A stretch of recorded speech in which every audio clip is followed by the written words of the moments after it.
If you consider yourself a hard gainer and you find that no matter how hard you try, you just can't pack on any more muscle, you're probably wondering, what am I doing wrong here? You probably spent months or maybe even years trying to bulk up, but you're still skinny. You don't have much noticeable muscle mass, and most of your t-shirts are still baggy, especially around your arms. Meanwhile, you see other people that just seem to have an easier time than you.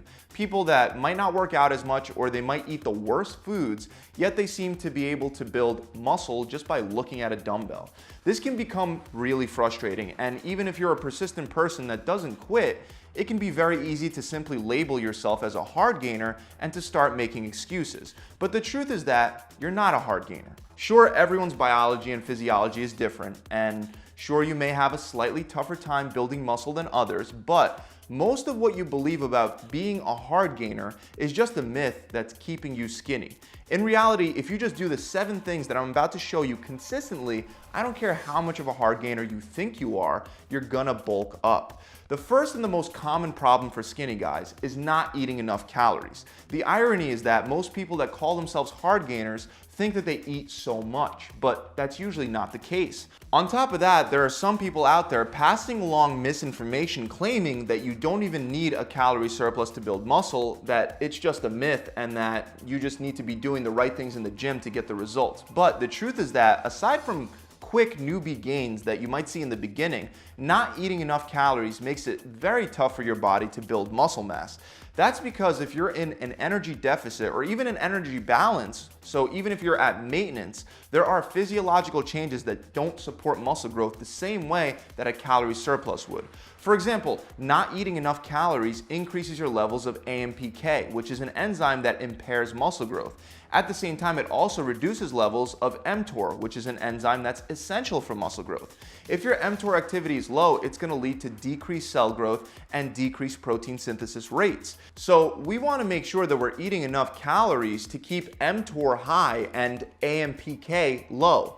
The other problem with being in a calorie deficit is that you're going to be negatively affecting hormones that benefit muscle growth, like your testosterone, and you're also going to be increasing your levels of the catabolic hormone known as cortisol.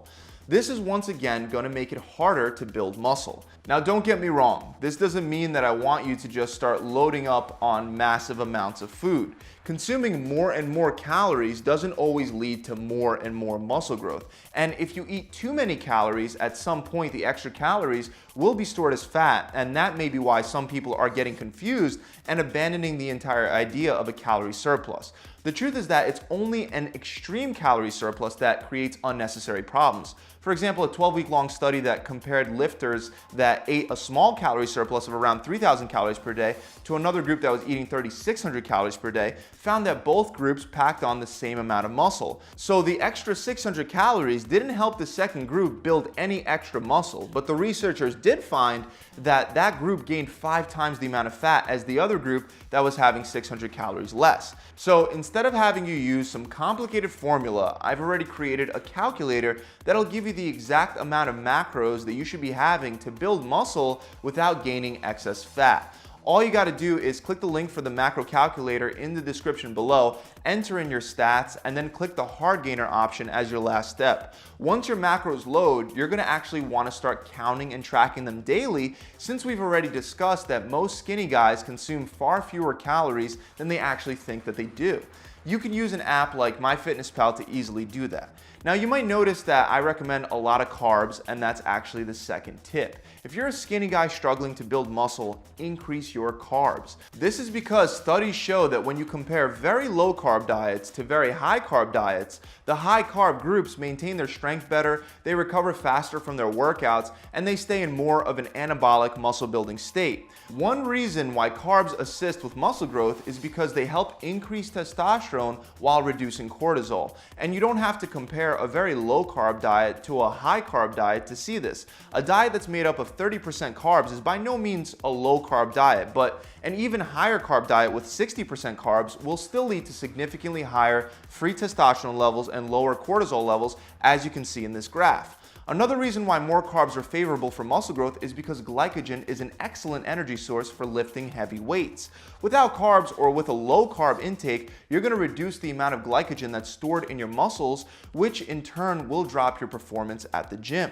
You can see this in one study in which participants were carb depleted before training. Once their glycogen stores were low, the number of reps that they could do on a bunch of different exercises dropped significantly. The good news is that the opposite is also true. If you enrich your diet with carbs, your muscles will have enough energy to be able to train harder in the gym and to make faster progress with progressive overload. This is actually another common reason why skinny guys have trouble gaining mass. Even though they do hit the gym workout after workout, they fail to apply progressive overload. In other words, they don't consistently place a higher and higher level of tension on their muscles. Instead, they constantly do what their body is already used to and comfortable with, which sends their body a signal that there's no need to improve since the muscles have already adapted to that particular level of stress. The reality of the matter is, if you want to build muscle, it's essential that you apply progressive overload. And you can do that many different ways, but the most effective way is by gradually increasing the amount of weight that you're lifting. Not only is it easy to track progress this way, but it'll also be a potent way to force muscle growth because there's a close relationship between strength and muscle mass. One study in particular found that there's an almost linear correlation between chest size and 1 rep max strength on the bench press. So if you want to get bigger pecs, you should aim to up the amount of weight that you're lifting on the bench. Now, this doesn't just apply to your chest. Research on powerlifters show that the primary difference between muscular and less muscular lifters is how strong they are. The stronger a lifter is, the more muscle mass they tend to carry. That's why you want to gradually increase the amount of weight you use during your weight training workouts. For example, let's say you did 4 sets of squats for 8 reps with 200 pounds during your last session. Your goal for your next squat session should be to do the same amount of sets and reps with 205 pounds and then 210 pounds the following session.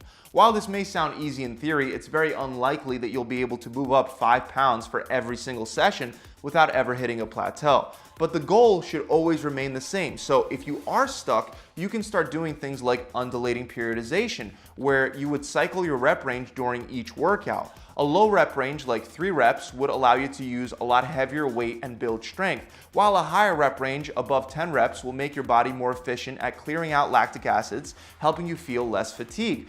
But by changing your reps from low to moderate to high, you'll find it easier to break through strength plateaus when you do get stuck. This is just one of the many methods that you can use to help you break through a plateau. But the point is that you need to make a conscious effort to constantly increase the amount of tension that's being placed on your muscles over time.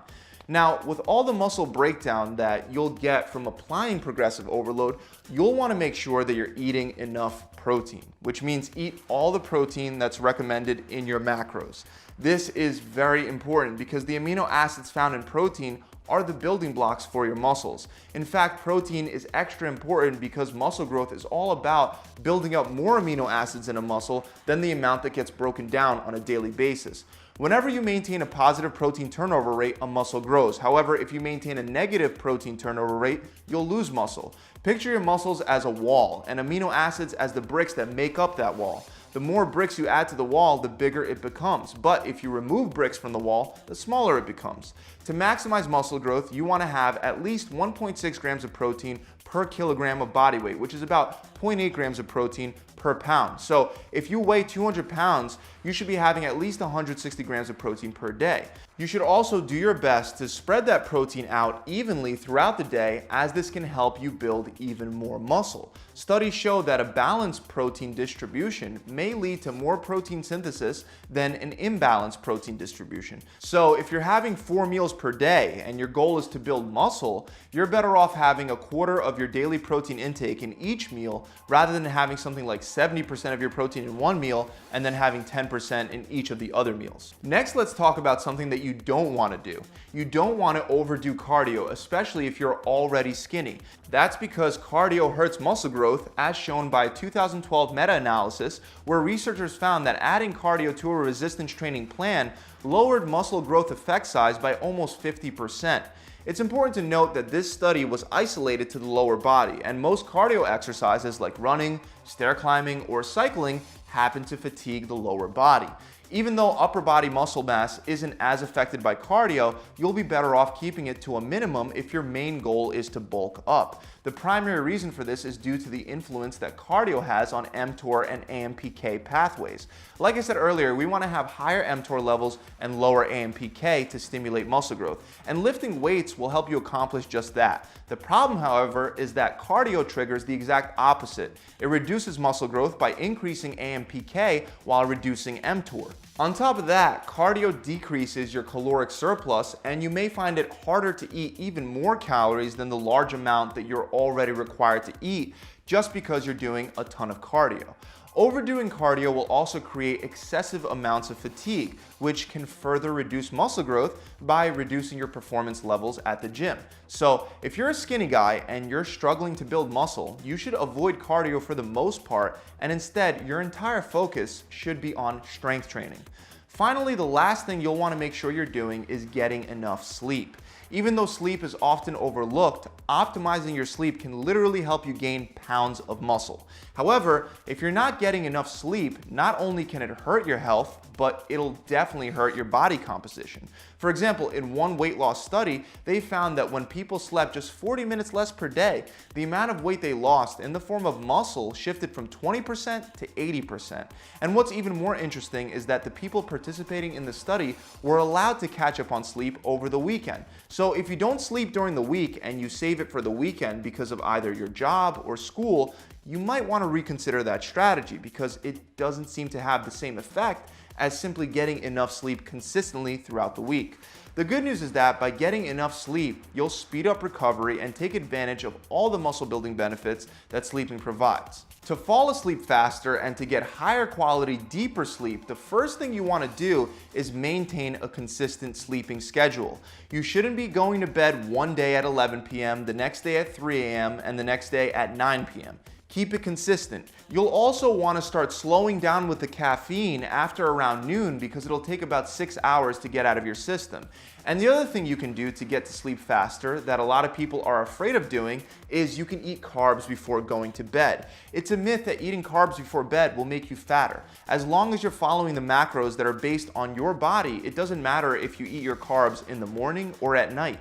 Instead, studies show that carbs can help boost serotonin, which will help you get to sleep faster. That's about it, guys. I really hope this video has helped you out. If it has, make sure you subscribe to the channel and you hit that bell icon so you can be notified whenever I release new free tips and tricks, just like the ones you found in this video. Also, if you want to take the next step and you want to get a scientifically proven solution for building the maximum amount of muscle in the next 12 weeks without all the fat gain that's typically associated with most other bulking programs, then head on over to my website and check out my lean bulking program.